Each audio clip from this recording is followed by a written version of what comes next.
In other news tonight, charges are being reconsidered for the driver accused of texting while driving, killing a Salt River police officer in 2019, which helped to change the law in Arizona banning cell phones behind the wheel. Well, now new evidence shows he may not have been on the phone after all. Here's Kim Powell.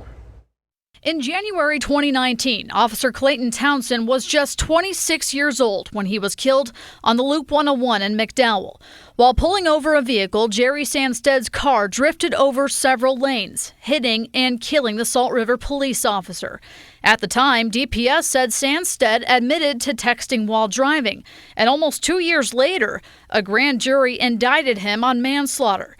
But now, a Maricopa County judge is having a grand jury take another look at the case. Unlike a trial where the prosecutor only has to present their side of the case, at a grand jury, the prosecutor has to present both sides of the case. The prosecutor has to do a fair presentation of the evidence. Russ Richelsoff, a criminal defense attorney not related to this case, says this remand means the judge doesn't think the case was presented fairly. If there's evidence that goes towards a person's innocence, that has to be presented to the grand jury. The prosecutor has to present it. Court documents filed by Sandsted's attorney shows exhibits such as transcripts of his initial interview with investigators, where Sandsted said he didn't know what happened and he believed he may have passed out because he was on a juice cleanse.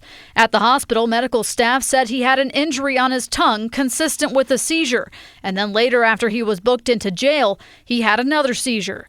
Also, according to the documents, cell phone data shows that Sandsted's phone was in sleep mode at the time of the crash, and he last used it 2 minutes before ever drifting across lanes. Richelsoff says the remand of the charges could also be a strategy by the defense to make sure the grand jury sees all of the evidence. It's to get new information in front of the grand jury, with the hope is that they will decide not to indict the subject of the investigation, and then the case is done. There's no criminal charges. Kim Powell.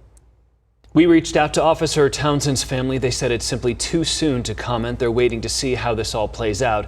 Sandsted's attorney also says he cannot comment on this ongoing case.